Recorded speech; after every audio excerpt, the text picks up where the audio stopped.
Magandang araw sa iyo Papa Dudut, at bago ko po simulan ng aking kwento ay nais ko muna kayong batiin ng isang mapagpalang araw. Ako po si Christian, lumaki sa probinsya ng Rojas, Isabela. At ako po ay 24 years old na ngayon at isa rin pong service crew sa loob ng airport. Maayos naman pong aking trabaho roon. Yun nga lang ay skeletal pa rin ang schedule namin. May pasok, minsan wala. Pero ayos lang, medyo nakaka-survive naman kami kahit papaano. Kaya yun, yung pinagpapasalamat ko sa Panginoon. Ako din po ay bisexual. Nahikayat akong sumulat po sa inyong programa Papa Dudut dahil sa mga nakaka-inspired na kwento ng mga kapwa ko listeners. Palagi po ako nakikinig sa YouTube ng mga kwento ninyo Papa Dudut. Simula pag time in ko hanggang sa pag out ko. Ganon ako ka-addict sa pakikinig, kaya naman nahikayat ako na bakit hindi ko subukan na magpadala ng aking kwento. At sana kapag nakita o mabasa ninyo ang aking kwento ay may update niyo po ako para mapakinggan ko kayo. Kayo na pong bahala mag-ayos ng aking kwento Papa Dudut. Year 2007 November 5, panahon na kung saan ay sinubok kami ng pamilya ko. Ako po ay hindi nakatira sa aming tahanan at ako po ay umalis sa amin dahil sa mga sama ng loob at inggit sa sarili. Opo Papa Dudut. Bata pa lamang ako ay madami na akong sama ng loob sa pamilya ko at inggit sa lahat ng kapatid ko. Hindi po kami mayaman at mahirap lamang po kami. Pero nakakakain naman po kami. Yun nga lang ay hindi gaya ng iba na 3 beses sa isang araw. Umalis ako sa amin at nakitira ako sa tito ko na pinsan ng papa ko noong taon na yan. At habang nag-aaral ako noon, ay ako nag-aalaga sa anak ng tito ko. At minsan ako din ang kasama nila na magbantay sa kanilang tahanan. Yun nga lang at napabayaan ko na ang aking pag-aaral. Kahit ang aking pamilya noon ay parang wala na akong pakialam sa kanila. Uuwi lang ako sa amin kapag dadalhin ko ang aking maruruming damit para ipalabas sa kanila. Ang aking mama ay may sakit sa baga. Madalas ubuhin lalo na noon kapag hating gabi na. Kaya madalas din na may katabi siyang tubig.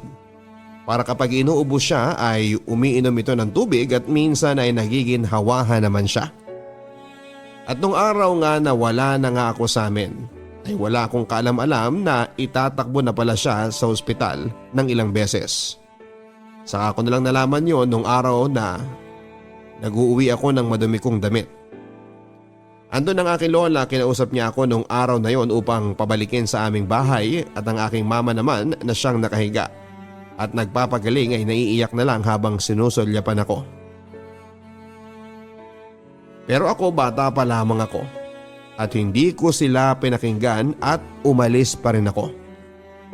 At tumakbo palabas ng aming bahay at ang kwento ng mga tiyahing ko ay binalak niya raw akong habulin nang bigla siyang hinarang ng lola ko. Hindi ko po alam yun Papa Dudut, at kahit pa malaman ko noon yun ay wala naman akong balak na kausapin siya. Hanggang sa nakabalik na ako ng bahay ng tito ko. Lumipas sa mga araw, buwan at ayun na nga taong 2007 November 5 ay muli na naman siyang tinakbo sa ospital. Ngunit sa kasamaang palad ay hindi na siya umabot pa dahil sa baha noon sa daanan patungo sa ospital at walang tricycle noon na makadadaan. Kaya bumalik sila para isugod sa isang private hospital habang tinatahak nila ang daanan ng papa ko naman ay yakap-yakap ang aking ina. Habang nagsasalita ang aking ina ay puno na raw ng dugo ang damit niya. Ganon na rin ang aking papa. At may sinasabi si mama kay papa at yun nga ay alagaan daw niya kaming mga anak niya. At pauwiin daw ako sa aming bahay at mahal na mahal daw niya ako. Nung matapos niyang sabihin yun ay bigla na lang daw siyang naihi at saktong ipapasok na sana siya sa loob ng ospital. At pagkahiga nga sa kanya ng mga papa ko at mga nurse at doktor ay sinabi nilang wala na. Patay na si mama. Papa Dudut, gabi yun noon at hindi ako makatulog. Ang tito ko at asawa niya ay gising pa rin. Nabalitaan nila ang nangyari sa aking ina at ako ay hindi ko pa alam noon. Basta naririnig ko na lang na nag-uusap sila na mag-asawa. Ang sabi ng tito ko na patay na nga ang nanay ko. Sabay turo sa akin na akala nila itulog na ako pero nakatingin ako sa kanila at nakikinig na siguro ay akala nila ay hindi ko sila naiintindihan. Biglang sumakit ang dibdib ko noon, Papa Dudut, at bigla nga nila akong pinabangon at gusto nila akong pauwiin. Pero ang sabi ko, bakit? Na parang kunwari hindi ko alam ang pinag-uusapan nila. Ayun nga, umuwi ako at hinatid ako ng kasamahan nila at tito ng gabing yon. At habang nakasakay ako sa single na motor ay kinausap ako na maghahatid sa akin. Sinabi niya sa akin na huwag akong mabibigla sa mga sasabihin niya. Pero inunahan ko na siya at ang sabi ko sa kanya na nawala na ang nanay ko, napatay na siya. Sabay iyak at hagulhol habang nakasakay sa motorsiklo. Pagkarating nga namin sa bahay ay ang daming tao doon, mga kapitbahay namin. At wala kahit ni isa sa aking pamilya. At nang paghakbang ay humagulhol na ako sa pag-iyak. Nang bigla na lang may sumapak sa aking mukha ng ilang beses. Ayun nga ang aking tita na sinasabi niya na dahil sa akin ay nawala ang aming ina. Naagad namang sinang-ayunan ng iba ko pang mga kamag-anak. Ganon din ang aking kuya na siyang pinagmumura ko. At may isang kamag-anak din na yumakap sa akin at pinapatahan ako at sinabi na maaayos din ang lahat. Sabay buhat sa akin at pinasok na ako sa loob ng aming bahay na hindi ko na malayan ay andun pala ang aking ina. Ang aking ina na wala ng buhay. Ang aking ina ay nakapikit na at malamig na. Wala na akong ibang ginawa kundi ang yakapin na lamang siya at pilit na ginigising habang sinisigaw na sorry, patawad. Hanggang sa niyakap ako ng tita ko na kapatid ni Papa na si Nanay Lita. At pinapatahan ako na sabay-sabing tama na anak at okay na yan. Hindi na mahihirapan ang nanay mo. Dahil nakauwi ka na. Sabay yakap ko sa kanya. Hindi na ako mali sa tabi ng mama ko hanggang sa nakatulog ako ay tinabihan ko siya habang hindi pa kinukuha ng punerarya ang katawan niya. Oo, Papa Dudut, nung sinabing patay na ang aking ina ay diniretso na siya sa punerarya pero ang sabi ng punerarya ay maghintay muna ng 12 oras bago siya maimbalsamo. Kaya pinauwi muna ang katawan ni mama kaya ito ay natabihan ko pang matulog. Hanggang sa gumising na lamang ako na wala na pala ako sa tabi ng aking ina at nasa papag na lamang ako namin nakahiga at nagising na hindi ko alam kung sino ang nagbuhat sa akin para ilipat ako. Nang gumising ako ay wala na rin si mama. Tuluyan nang kinuha ng punerarya. At ang kuya ko at iba ko pang mga kamag-anak ay masakit ang loob sa akin. Wala akong makausap ng araw na yon. Si kuya galit sa akin kahit si papa alam kong may galit sa akin, maging sila ate. Ang tanging mga nakakausap ko lang noon ay ang mga nakababata ko na sina Aiko, Howard, Mayjoy at mga anak ng pinsan ko at iba ko pang pinsan. Hindi pa rin ako makapaniwala, Papa Dudut, sa mga nangyayari at patuloy kong iniisip yung sinabi nila sa akin na dahil sa akin ay nawala ang aking ina. Sobrang sakit ng loob ko na ako palang may kasalanan sa pagkawala ng aming ina. Hanggang sa dumating na siya ang katawan niya na nakahiga na sa puting kahon na may umiilaw na larawan ng Panginoon. Iyak ako ng iyak, Papa Dudut, at patuloy na humihingi ng tawad sa kanya. Hanggang sa lumipas ang ilang araw, last night na niya, November 14 yon. Hindi na ako nakatulog at patuloy ang pag-iyak. Habang kinakausap siya at sinasabing, Mami, sorry sa lahat ng sakit at sama ng loob. Mami, sana mapatawad mo ko. 2 araw na lang ay birthday ko na pero wala ka na. Bala ko sana noon na maghanda sa bahay, Papa Dudut. Yun ang sinabi sa akin noon ng asawa ng tito ko na tinitirhan ko.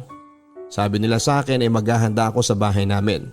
Pero parang biglang nabura sa akin lahat ng yon dahil hindi na rin ako magiging masaya. Hindi na rin ako magiging masaya.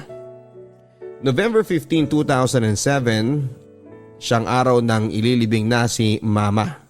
Patuloy ang aking pag-iyak. Hindi tumigil hanggang sa paglabas namin sa kanya sa loob ng bahay hanggang sa may simbahan at hanggang sa kanyang huling hantungan, samot-saring iyak. Kanya-kanyang iyak ang nakikita ko.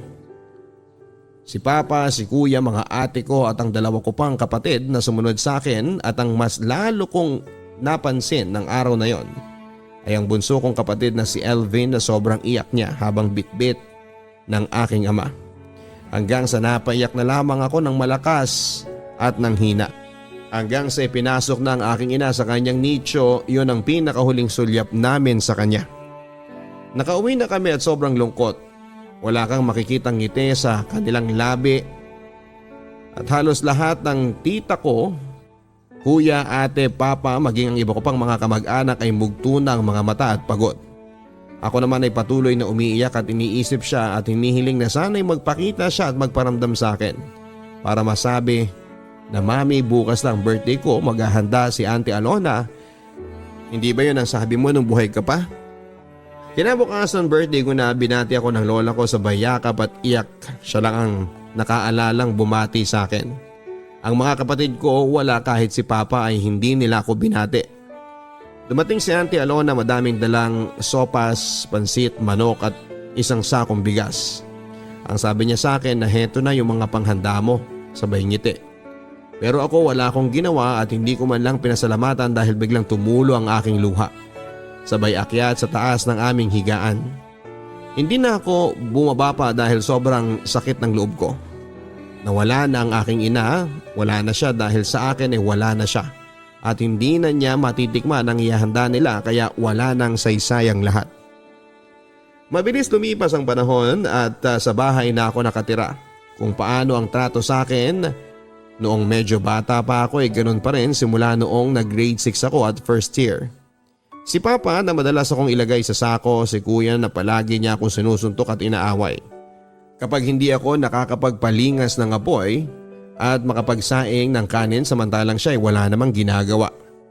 Lahat ako ang nakikita sa mga maling gawain, sa mga paghuhugas ng plato, pagsasaing. Sa akin lahat noon at kapag magdadabog ako ay palo agad ang abot ko sa papa ko. Kapag sasabihan ko na palagi na lang ako ang nauutusan, ako na lang palagi si kuya ano ang gagawin niya. Sabi kong ganoon pero wala pa rin, palo pa rin ako at si kuya ay wala lang. Hanggang sa madaming panahon ang lumipas at pati pag-aaral ko ay nawala na.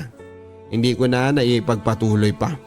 Nag-stop ako sa pag-aaral at mas piniling mamasukan na lamang ng mga trabaho tulad ng pagiging dishwasher, utusan kung saan-saan. At least may pera ako noon. Nakaso diretso lahat ng yon kay papa. Walang natitira sa akin noon. Pero ayos lang sa akin. Hindi naman masama yung loob ko kasi papa ko yon. Siya ang nagpapakain sa akin. Halos lahat na yata ng trabaho noong panahon na natigil akong mag-aral ay napasok ko na. Lahat ng trabaho maging taga-alaga ng bata, tagalaba, tagaluto ng isang pansitan. At halos lahat noon ng sahod ko ay sa pamilya ko ibinibigay. Meron man sa akin kaunti lang, saktong pang merienda. At nakita ko na parang nagbago na noon si papa sa akin, akala hindi na niya ako mapapagalitan, hindi na niya ako masasaktan. Akala ko mahal na niya ako. Pero nang umalis na ako sa bahay namin ay bumalik na naman sa lahat ng pananakit. Pagpapalaya sa akin pero wala akong magawa noon kundi ang umiyak na lamang. Hanggang sa lumipas ang panahon at tumanda na si papa. Ako naman ay nagbibinata na, oo binata na. Iniisip ko noon na gusto kong bumalik sa pag-aaral dahil gusto ko noon na magtapos kaya naman yung panganay namin ay kinausap ko na gusto kong mag-aral. Agad naman niya akong sinang-ayunan si Ate Arlene, ang panganay namin, may asawa na siya si Kuya Kelvin. Noong nawala ang aming ina year 2009 ay siya na ang nag-asawa. Kaya naman nalaman nila na gusto kong mag-aral. Kinuha nila ako at pinag-aral sa Cabatuan, Isabela. Nagpursige ako noon sa pag-aaral ko doon. Nag-first year dahil noong nag-aral ako ng first year sa amin ay hindi ko natapos dahil sa walang baon na pera at pangkain. Kahit pamasahe noon ay wala dahil medyo malayo noon yung high school na pinapasukan namin noon. At isa rin sa dahilan ng pagtigil ko noon ay may mga tomboy na naghahunting sa akin dahil sa sinabihan ko na nagnakaw sila ng mangga. Natakot na ako noon at hindi na nga ako pumasok ng tuluyan. Hanggang sa kailangan ng bumalik ng ate ko at asawa niya sa bayan namin at ako ang maiiwan sa bahay nila. Kasama ang mga papa at kapatid niya. Dahil nga nag-aaral ako ay sinabihan na lang nila ako na mag-aral daw ako at kapag wala na raw akong pera, wag daw akong mahiyang magsabi sa mga kapatid niya at tatay nila. Hanggang sa umuwi na nga sila. Ako naman ay pumapasok pa rin, kaso naubos na yung kaunting pera na iniwan nila sa akin. Yung mga kapatid ni Kuya Kelvin ay sobrang mabait at halos lahat sila mababait. Wala akong masabi sa kanila, lalo na si Ate Joyce, naka-vibes ko. Kaso nahihiya ako noon na magsabi sa kanila na wala na akong pera. At kahit pangkain sa school ay wala na. Inaabutan nila ako noon ng pera, ayokong kunin, pinapakain nila ako kaso ayokong kumain. Hindi dahil sa ayoko kundi dahil sa nahihiya ako. Sobrang mahiyain ako, Papa Dudut. Hanggang ngayon. Kaya naman wala silang ginawa kundi ang isumbong ako kina Kuya Kelvin at Ate Arlene. Sinusumbong ako na hindi ako kumakain at ayaw kong kunin yung pera na ibinibigay nila. Kinausap ako ni ate at ng asawa niya at ang sabi nila ay kumain daw ako at kunin ang pera. Hindi ba may pangarap ka? Di ba gusto mong mag-aral? Paano ka makakapag-aral ng mabuti niyan kung hindi ka kumakain?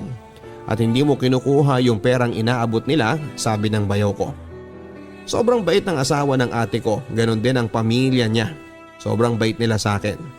Pero ako wala akong ginawa kundi ang iyakan sila sa cellphone at sabihin na bumalik na kayo dito, gusto ko sana kayong makita at makasama at nabi-miss ko na kayo, ang sabi ko. Pagkatapos ay sinabi naman ng ate ko na hindi pwede ading at manganganak na ako. Walang mag-aalaga at titingin sa akin dyan.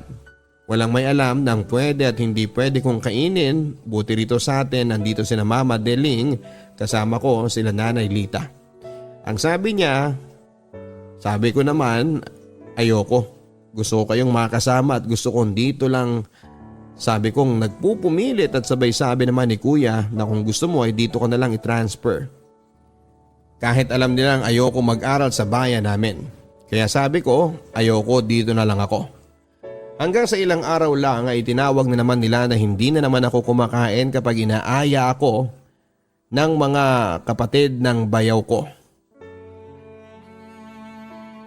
Sa kanila ko naramdaman yung pagmamahal na gusto ko. Kaya wala silang ginawa at kinuha nila ako pabalik sa amin at transfer nga ulit ako sa dati kong pinag-aaralan. Ilang linggo lang ang nakalipas ay nag-stop ako. Ayoko mag-aral doon, sabi ko. Sa sarili ko. At dismayado ang bayaw ko noong nalaman niyang hindi na ako pumapasok. Kinausap niya ako noong nalaman niya yon at ang tanging sabi ko na lang ay alam niyo naman na ayoko mag-aral dito sa Kabanatuan.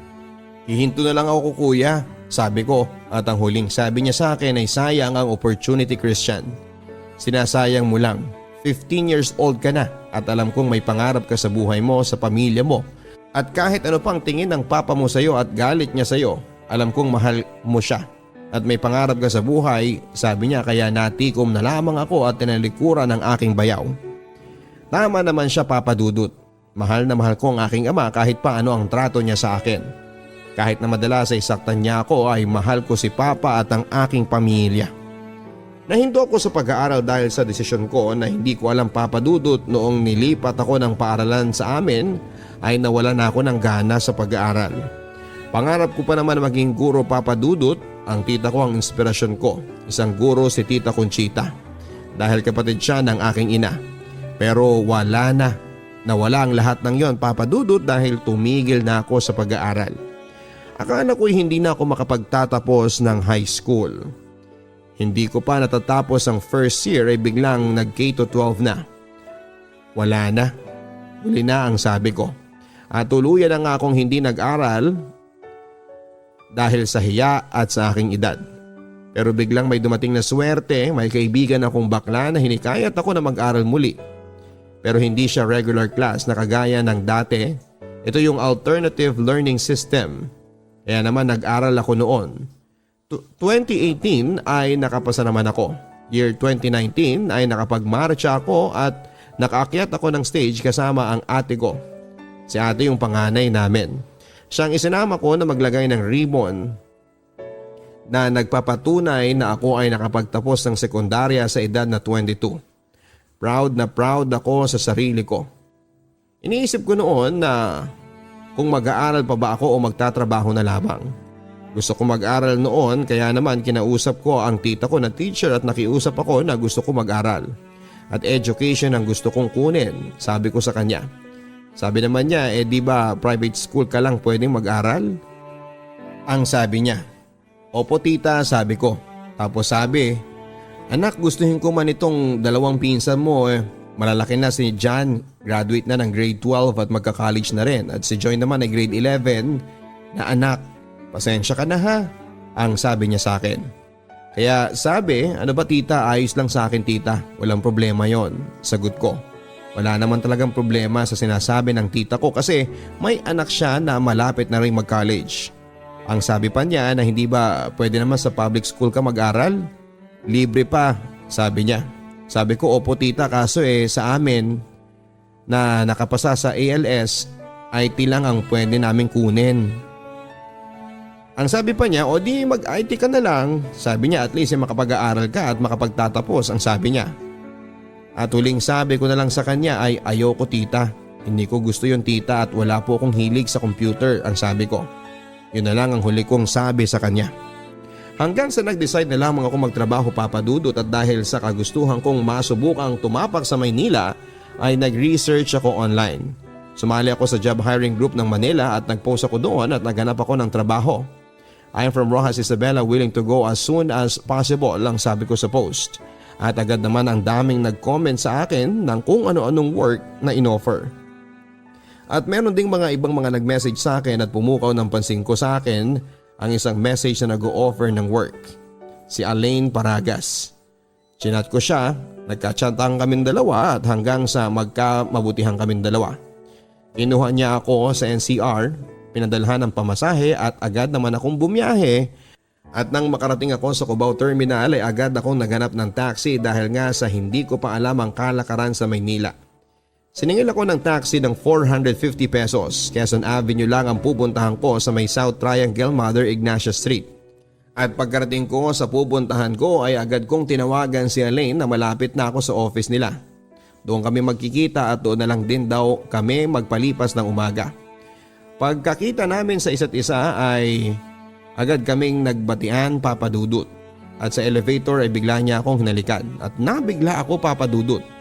Ang sabi ko pala sa kanya noong nagkaka-chat pa kami ay painitin kita araw-araw. Kaya naman noong nagkita kami ay agad na may nangyari sa amin pero hindi ako nasatisfied. Dahil sabi niya kakarating mo pa lang magpahinga ka muna, sabi niya. Mamayang gabi na yan para may lakas ka. Ang sabi niya at nginitian ko na lamang siya at hindi nagtagal ay pumasok na ako sa kanila. Naging laser team ako. Yun ang tawag sa aming networking pala yung papasukan ko papadudot. Commission based ang sahod namin at nahirapan ako kaya naman si Alain nakarelasyon ko na ng palihim ay kinausap ko. At gusto ko na maghanap ng trabaho at sinang-ayunan naman niya. Dahil parang nakakahalata na sa amin ang kasamahan ko sa office nila at ayokong mangyari yon dahil nahihiya ako. Hanggang sa nalaman ng isang kasama ko, yung kuya-kuyahan ko at inamin ko sa kanya lahat pati ang tunay na nararamdaman ko na hindi ko talaga mahal si Alain. Ginagamit ko lamang siya para may materhan ako at mapagkunan dito sa Maynila. Lahat ay gagawin ko, mayahon lang sa kahirapan ng pamilya ko. Kaya ako ginagamit si Alain para makatapak at magkaroon ng experience dito sa Maynila hanggang sa nakapaghanap na ako ng bago kong trabaho sa restaurant malapit sa amin. Okay lang yung sahod, 350 a day, naiipon ko yon papadudod dahil wala naman akong ginagastos na pagkain. Lahat ay gastos ni Alain kahit sa upa ng tinutuluyan namin. Siya lahat papadudod ang sumasagot. Kaya naman noong birthday ko na ay nakapag-ipon na ako. Binilhan pa niya ako ng phone papadudot, regalo daw niya sa akin at kinatuwa ko naman. At nagpapasalamat naman ako ng sobra kahit na asiwang-asiwa ako. December 27, 2019 ay umuwi na ako sa amin. Inatid pa ako ni Alain sa terminal noon at nahihiya ako. Nakasama siya kaya kapag inaakbayan niya ako, agad akong umiiwas. Kaya naman pansin niya na baka ang akala niya ay hindi ko na siya babalikan hanggang sa sumakay na ako ng bus at nagpaalam lang sa kanya ng walang halik. Nilungon ko siya at nakanguso na malungkot. Dinedma ko siya at iniisip ko na makakauwi na ako. At hanggang sa nakauwi na ako, Ang dami kong pasalubong sa mga pamangking ko, tita ko at sa papa ko naman ay cash. Si Elaine ay walang ibang ginawa kundi ang tumawag ng tumawag, mag-chat ng mag-chat at ini-ignore ko na lang hanggang sa may nabasa akong message niya na kapag hindi ka mag-chat ay mag-break na tayo. Yun ang sabi niya at dinedma ko na lang yun. Nag-enjoy ako na kasama sila ng bagong taon at January 3 bumalik ako ng Maynila at nag-sorry sa kanya hanggang sa pinatawad niya ako. Pero hindi niya alam na may iba na pala akong balak. Bumalik na naman ako sa trabaho ko, 1 week lang ako doon at dahil sa may pasok si Elaine ng umaga at gabi na kung umuwi ako, madaling araw akong pinapapasok noon ng amo ko. January 9 noon, 2 p.m., nakarating na ako sa apartment namin ni Elaine at doon ko sinimula na mag-impake ng mga damit ko. Halos lahat ay kinuha ko maliban na lang sa isang damit na gustong gusto niyang isuot ko. Iniwan ko yon para may mayakap pa rin siya. Nag-iisip ako noon na kinakabahan kaya naman noong nalagay ko na ang lahat sa malaking bag ay agad akong buwaba at sumakay ng taxi. Umalis na ako, hindi niya alam, hindi ako nagpaalam sa kanya. Hindi ko siya ninakawan, Papa Dudut. Kinuha ko lang ang gamit ko, lahat ng gamit ko dahil bala ko na talagang kunin lahat yon. Kaso ay hindi ako makatsyempo kaya naman noong nalaman niya na wala na ako ay ang dami niyang tawag, text message at nagpaiyak sa akin ng kung bakit ko daw yun ginawa. Dito ako sa Pasay pumunta noong umalis ako kay Elaine. Hindi talaga ako masaya sa kanya, Papa Dudut, simulat sa Paul. Kaya noon pa lang ay ganito na talaga ang bala kong gawin sa kanya. Noong andito na ako sa Pasay ay agad ako nag-apply sa agency na pinapasukan. Sinabi sa akin ng kaibigan ko na kaya ko namang mag-apply. Agad akong pumasok, nakapag-training at kinabukasan hanggang sa tumagal. Dumating ang March 15, 2020 ay bigla namang nagkaroon ng lockdown sa buong NCR. Kinabahan ako noon. Kasama ko ang kaibigan ko noon na Biden na babae. May jowa kasi siyang babae.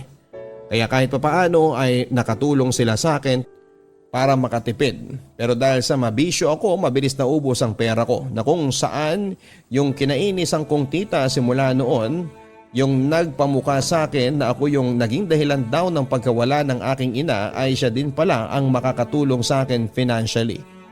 Pinapadalahan niya ako sa tuwing wala akong pera, ganun din yung iba kong pinsan. Hanggang sa nagsabi na lang sila na last na padala na sa akin yon. Umuwi ka na rito at saktong may balik probinsya program noon. Umuwi ako sa amin nang walang pera nga, as in zero ang wallet at bulsa ko. Nang matapos ang quarantine, naghanap ako ng mapapasukan pero wala akong mahanap na pera. Extra lang ako. Kaya minsan wala akong trabaho. Sobrang hirap ng pandemya na akala ko eto na yung karma ko. Akala ko eto na yung karma ko sa ginawa ko kay Elaine pero siguro nga eto na yon dahil wala na naman akong sapat na makain. Minsan si Papa ay naglalasing pa. 24 na ako, wala pa rin nagbago sa buhay ko at si Papa lasinggero na, madaming nangyari, Papa Dudut. Simula nung umuwi ako at yung bunso naming kapatid na si Elvin ay may inuwing babae pa, si Christine. Lumipas ang ilang araw ay doon na rin nakitira ang babae hanggang sa nagkanda walaan na ng pera sa bahay. Una, yung kapatid kong pinag-aaral ko. Ilang beses siyang nawalan at ako yung lagi niyang tinatanong. Pangalawa, yung bunso namin na yung naipon niya sa pagtatrabaho niya at ang panghanda sa birthday niya ay nawala din. Pangatlo ay si Papa, yung pera niya sa wallet niya nawala at 100 lang yung tinira. Yan ang sabi niya sa akin. Pero alam niyo kung ano yung masakit? Ako yung pinagbibintangan ng Papa ko. Ang sabi niya na ako yung kumuha, ako daw ang kumuha ng lahat ng nawala. Sobrang sakit ng loob ko noon, Papa Dudut. Kaya naman nagawa ko siyang murahin na bakit ako? Sinasabi ko sa inyo na wala akong kinukuha sa inyo kahit piso. Wala akong kinukuha sa inyo at naghihirap na nga tayo, gagaguhin ko pa kayo. Sabi ko sa kanya. Pero bago ko pa sabihin lahat ng yon ay nabugbog na niya ako. At yung kapatid kong si Beverly at ate kong si Divina ay hinarangan nila si Papa. Pero sinuko ko ang katawan ko sa kanya. Pinagpaubaya ko ang aking katawan na suntukin niya dahilan na kung saan nag-iyakan ang mga kapatid ko at pati na rin ang mga pamangkin ko. Wala akong alam, Papa Dudut, sa nawalang pera sa bahay namin at hindi akong kumuha noon. Pero bakit ganon si Papa? Bakit sa akin niya sinisisi? Kahit nga ibang pinsan ko ay nakidamay papadudot sa akin. Ganon ba ako katanga? Ganon ba ako kaganid sa pera? Hindi ba ako nagbibigay sa kanila na halos lahat naman sa kanila napupunta? Nag-away kami ng pinsan ko papadudod hanggang sa magbaranggayan kaming dalawa at dahil daw sa mas nakakatanda sila ay dapat sila daw ang intindihin at unawain ko dahil ang tradisyon daw ng Pilipino ay irespeto at igalang ang mas nakakatanda sa iyo. Ipinagtanggol ko ang sarili ko at mataas akong nakatingin at hindi ako humingi ng tawad sa kanila hanggang sa hindi kami nagkaayos at hindi na nag-usap pa. Umalis ako sa amin at pumunta sa Burgos Isabela. Pinahiraman ako ng pera ng ate ko upang magsimulang magnegosyo. Nagtinda ako ng kung ano-ano, wala na ako sa bahay namin pero nawawalan pa rin sila at ang masakla pa diyan, yung tita ng nanay kong si Nanay Lita ay nawalan ng pera. Parang panghulog, pantubo sa lupa yon ng buong pamilya. Kaya laki ng pasalamat ng nanay ko at ate ko pati na rin yung mga pinsan kong sila tito, kapatid kong babae na mabuti na lang daw ay wala na ako sa amin. At talagang simulat sa pool ay si Christina pala ang magdanakaw sa aming dalawa. Magaling siya papadudot. Pagkatapos niyang magnakaw ay parang wala lang sa kanyang nangyari. Gusto ko nung umuwi at sampalin at pagsalitaan ng masama papadudot siya pero hindi ko na ginawa yon dahil yun ang bilin sa akin ng tita ng nanay ko. Na hindi pa daw kasi alam ni Papa at baka kapag nalaman daw niya ay baka lumaki pa ang gulo at baka daw pati sila ay mag-away. October 25, birthday ni Papa. Nagsorry siya sa akin at nagsorry din ako sa kanya. Nag-inuman kami at sinabi ko sa kanya na nalugi ang negosyo ko pero ayos lang. Babalik ako ng Maynila, sabi ko dahil matagal na akong pinababalik sa trabaho ko. Kaya naman kahit ayaw na niya ay no choice sila. Madami akong gustong subukan. Gusto ko pang mas mahirapan at gusto ko pang makita yung tunay na ako. At gusto ko pang patunayan na kahit na wala man akong natapos at least ay may napagtapos akong kapatid. Andito na ako sa Pasay papadudot. Last year pa noong natapos ang birthday ni Papa ay pumunta ako dito. Maayos naman po at maayos din ang pakikitungo ng aking Papa sa akin kahit yung mga pinsan ko ay nagkaayos na rin kami ngayon. At si Christine, yung jowa ng bunso namin ay umalis na sa amin. At yun yung pinagpapasalamat namin. Kinausap namin ang kapatid namin na huwag na siyang balikan. Kahit si tita nanay ay sinabihan din na huwag nang balikan si Christine dahil kung babalikan pa daw niya yon ay siya na lang daw ang pumunta sa bahay ng babae at huwag na raw niyang iuwi sa amin at kahit makatapak man lang sa compound namin si Christine. Sa ngayon papadudod ay sapat naman po ang aking kinikita at nakapaglagay na rin po ako ng sarili naming faucet sa aming bahay. At dati wala kami at nakikiligo lang kami sa bahay ng aming mga kamag-anak. Si Alay naman ay ayos na rin po kami at pinatawad na niya ako sa ginawa kong kasalanan sa kanya. Nasa Cavite siya ngayon at masaya na rin na namumuhay. Ako naman ay patuloy pa rin nangangarap na guminhawa ang buhay kaya hindi ako titigil para sa pamilya ko. At ang lahat ng goals ko ay nakasulat sa isang papel na nakalagay sa kung saan ay palagi kong nakikita at isa na yon nagagawa ko sa mga goals ko ngayon. Hanggang dito na lamang po ang aking kwento na sana'y kapulutan ng kahit kaunting aral ng karamihan papadudot. Lubos na gumagalang, Christian. Magandang araw po sa inyong lahat mga ka-stories.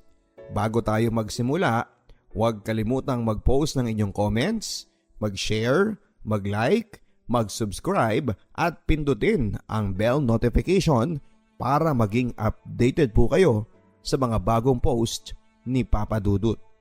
Ngayong araw sa Papa Dudut Stories. Papa Dudut Stories.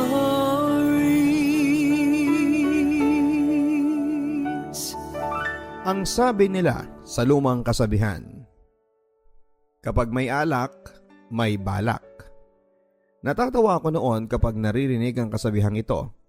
Pero hindi ko po akalain na ako mismo ang isa sa mga magpapatunay na totoo pala ang kasabihan na ito. At ang dahilan ko po sa pagsulat ng kwentong ito ay hindi para magpahiya sa mga taong involved, kung hindi para maging leksyon sa lahat na maging mapagmatyag lalo na sa mga taong akala mo ay mapagkakatiwalaan mo. Yun pala ay handa kang lasingin para mapagsamantalahan.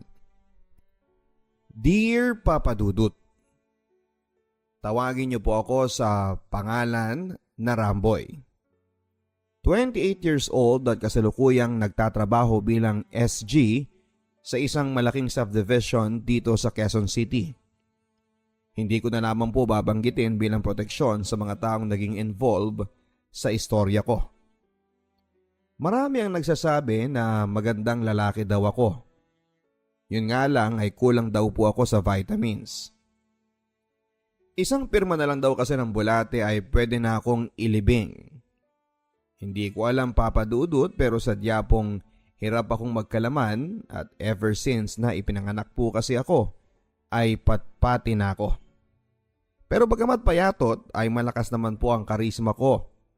Sa katunayan ay hindi ako nahirapang makapasa sa mga naging interview ko bago ako naging ganap na SG. Sa pagiging security guard ay kalaban namin ang puyat at pagod. Kailangan din na mahaba-haba ang pasensya mo sa mga makukulit na tao. Lalo na sa mga nagiging bisita ng subdivision namin na hindi nag-iiwan ng ID. Yung iba naman gusto lang makiraan para makaiwas daw sa traffic. At kapag hindi mo napagbigyan ay siguradong may makakaaway ka na. Mahirap bang intindihin na hindi akong may-ari ng subdivision? Na sumusunod lamang kaming mga SG sa mga rules and regulations. Kailangan yung tandaan na no ID, no entry. At dito ko nang nakilala si Lady, ang babaeng nagpatibok ng puso ko. Madaling araw po ng August 2019. Yon ay kung hindi ako nagkakamali. Yun ang unang pagkikita namin ni Lady. Bitbit ang kanyang pink na backpack ay dire-diretso siyang pumasok sa gate ng aming subdivision. Hoy miss, mukhang bagong mukha ka dito. Saan po kayo pupunta? Pagpupun ako sa kanya. Kuya dyan lang kina Mr. Vargas. Anong pangalan ng Mr. Vargas na sinasabi mo?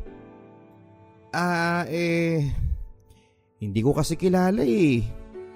Naku miss, magkakaproblema tayo niyan kung hindi nyo pala kilala yung Mr. Vargas. Seryosong sabi ko sa kanya. Bali kuya kasi nahalobat na ako. Hinihintay nila ako sa loob. Halata sa mukha ni Lady na pagod na at inaantok na ito habang sinasabi niya yon. Ganito na lang po ate ha. Hintayin na lang po natin na sagutin nila ang tawag ko. Kapag pumayag sila na papasukin ka, wala tayong magiging problema. Nakita ko na lang na umismid sa akin si Lady. Ayon na rin sa ID na ibinigay niya sa akin na Lady pala ang pangalan niya. Maganda siya, ang sabi ko sa sarili ko. Sa totoo lang ay gusto ko na sana siyang ihatid sa bahay ng mga Vargas. Pero dahil may policy kami na hindi pwedeng iwanan ng poste hanggat walang kahalili ay hindi pwedeng mangyari yon. Mukhang matatagalan pa si Miss Beautiful sa paghihintay dito sa gate dahil mukhang tinulugan na rin siya ng kontak na sinasabi niya at nila Mr. Vargas. Wala kasing sumasagot ng tawag ko sa bahay nila, alas 5 pa lang ng umaga yon. Galing pa raw si Lady sa probinsya at nandito siya sa Maynila para maging isang kasambahay. Nakakaawa siyang tignan pero wala akong magagawa Papa Dudut dahil kailangan naming sundin ang mga policy ng subdivision. Nakita ko na lang siyang nakaupo sa may waiting shed sa kanto na natutulog.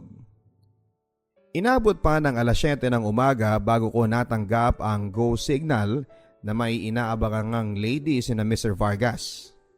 At para makabawi ay sinamahan ko na lamang si Lady sa bahay ng mga Vargas. Pero imbis na magpasalamat siya sa akin ay sinamangutan pa niya ako. Mukhang pangit yata ang naging simula ng pagkakakilala namin ni Miss Beautiful. Kahawigan niya Papa Dudut si Bianca Umali. Medyo chinita ang mukha, matangos ang ilong at hindi mo aakalain na nag-a-apply siya ng pagiging kasambahay dito sa Maynila dahil napakaganda niya. Sa araw-araw papadudot ay madalas ko pong makita si Lady sa labas ng bahay na nagdidilig o kaya naman ay nagpapatain ng aso. Binabati ko pa nga siya ng good morning pero sinisimangutan niya ako.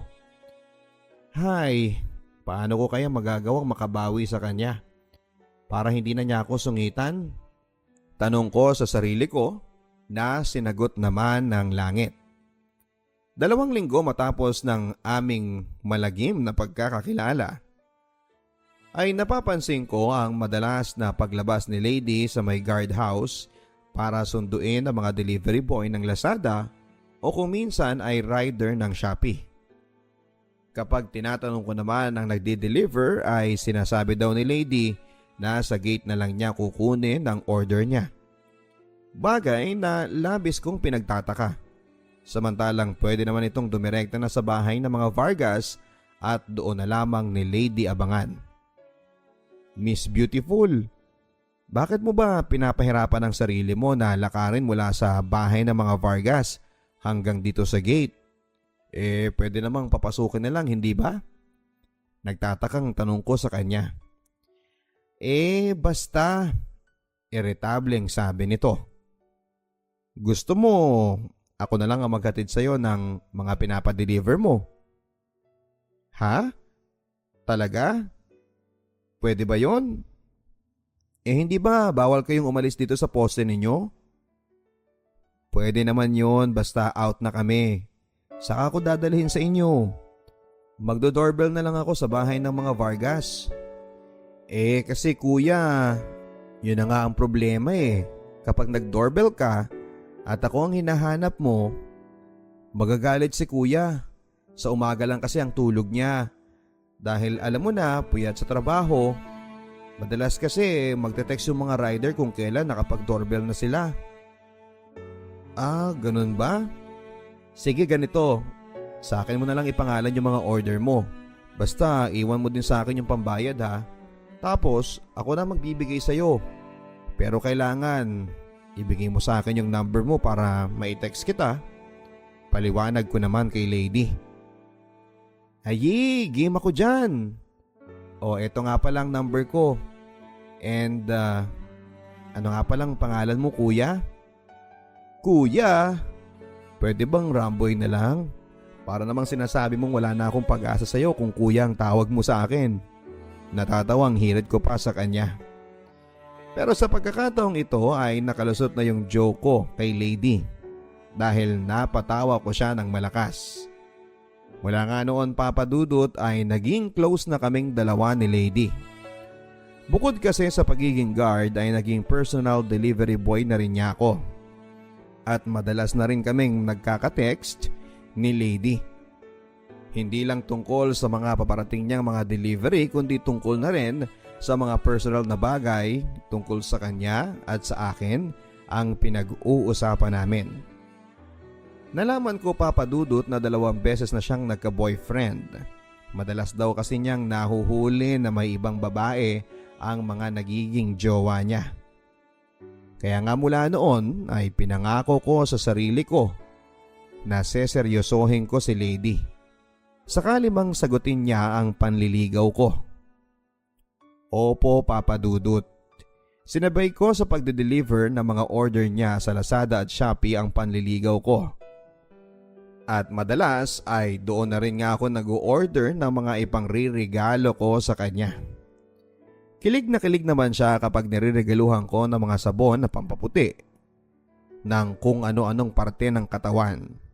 Merong sabon na pampaputi ng kilikili, sa mukha, sa tuhod at kung ano-ano pa. Basta pampaputi ay tuwang-tuwa siyang nakakatanggap noon.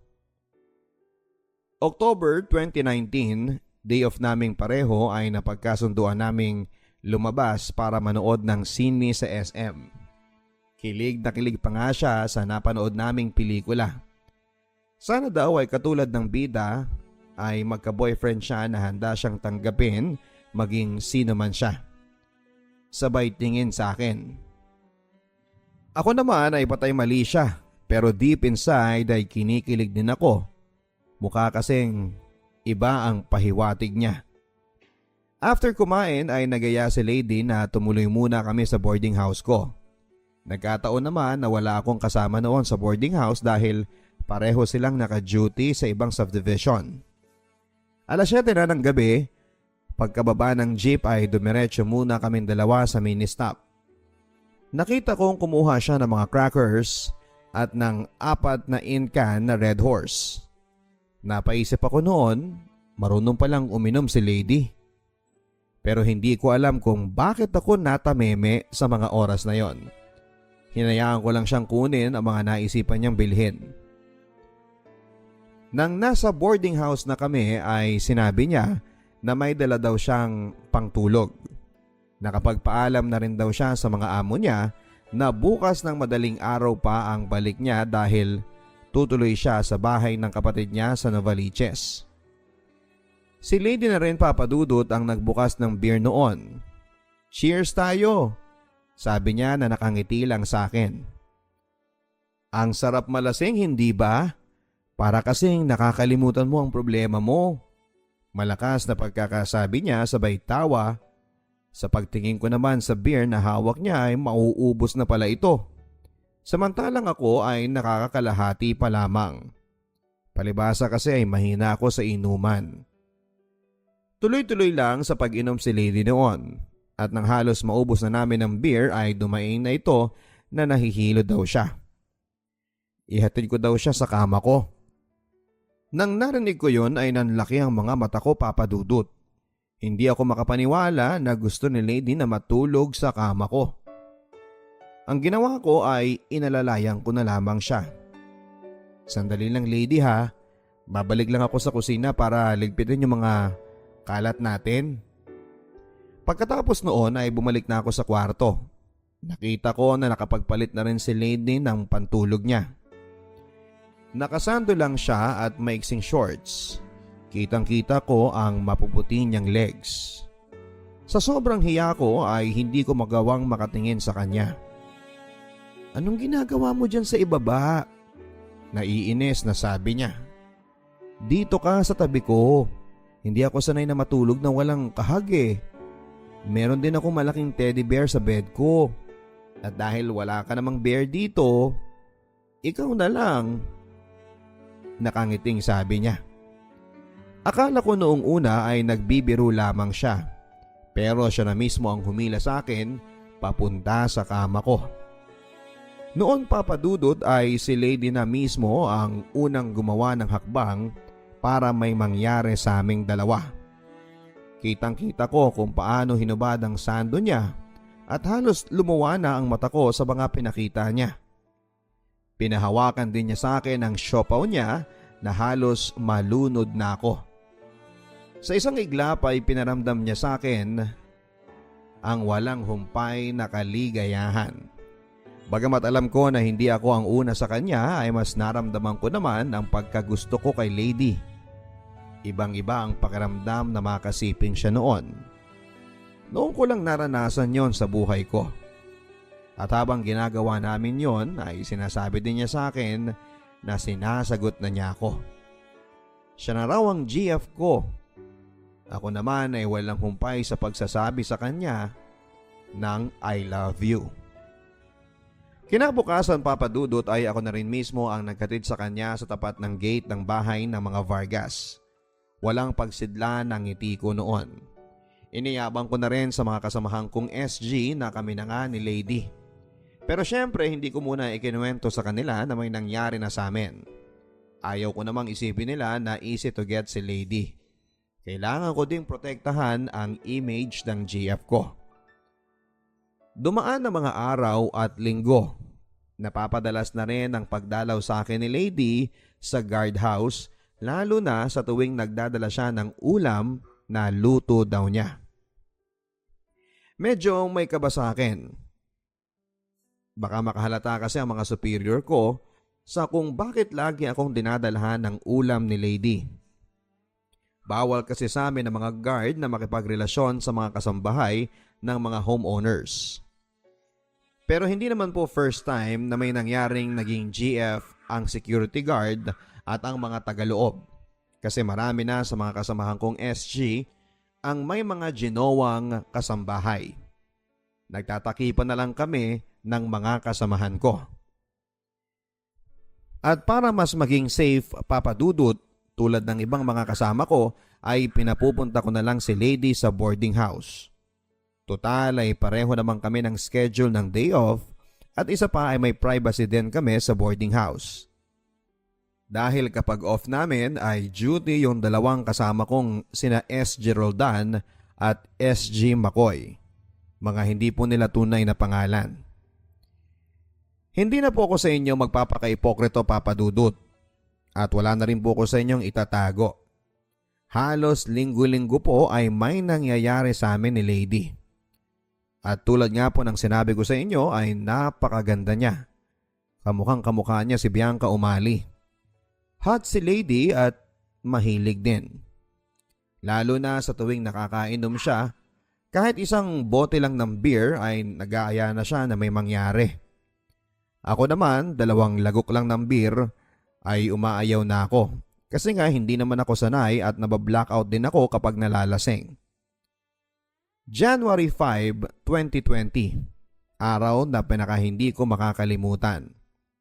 Birthday ko noon at day off din namin ni Lady nang napagkasunduan ng ilan sa mga kasamahan kong SG na magkaroon ng mini celebration sa boarding house.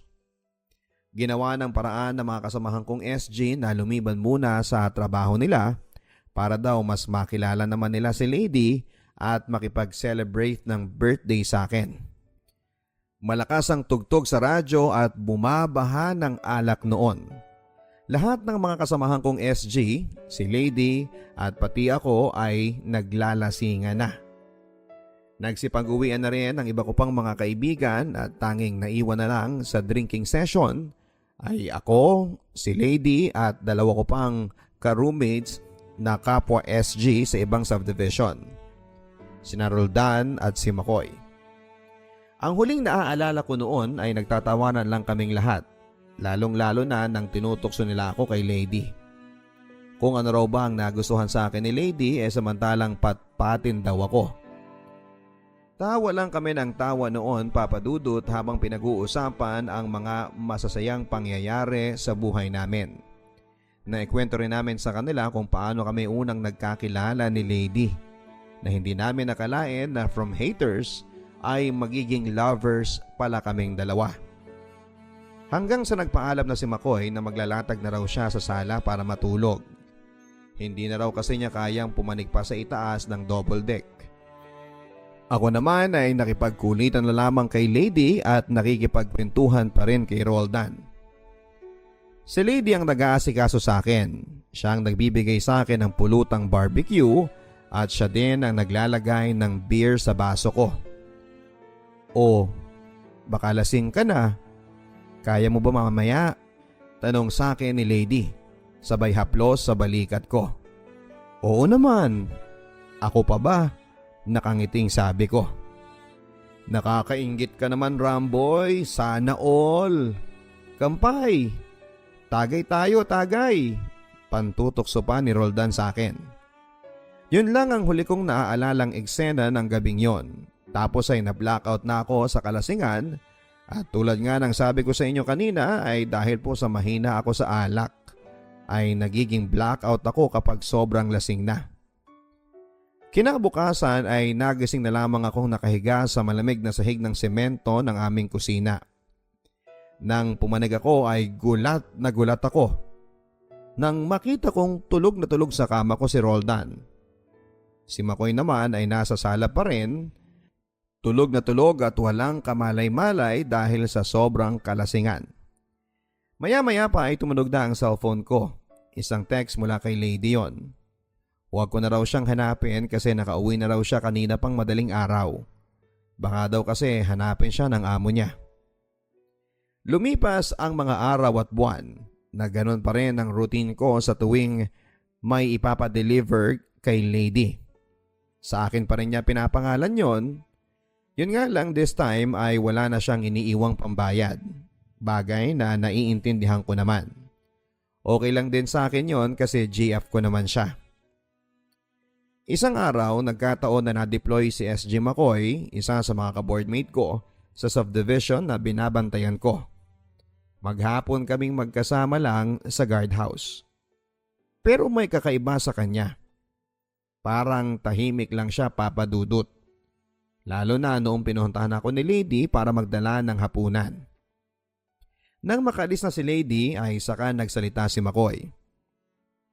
Pare, sigurado ka na ba dyan sa jowa mo? Oo naman. Wala na akong hahanapin sa kanya. Kita mo naman super sweet to. Dinalhan pa ako ng hapunan. Pare, huwag kang mabibigla ha sa ipapakita ko sa'yo.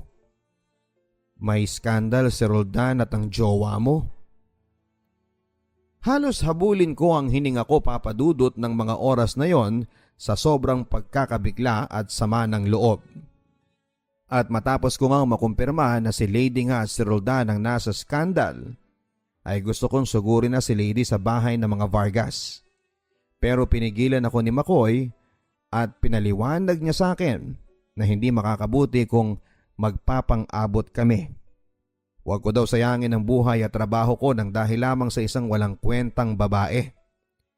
Matapos kong mahimasmasan ay tinawagan ko kaagad si Roldan para murahin. Humingi siya ng tawad sa akin sa cellphone at nangakong hindi na muling mangyayari yon. Sa pag-uwi ko sa boarding house after ng duty, ay nalaman ko na lamang na umiska po na ito para daw makaiwas na rin siya sa maaaring masamang mangyari. Marami pa siyang naging paliwanag sa cellphone pero hindi ko na siya nireplyan.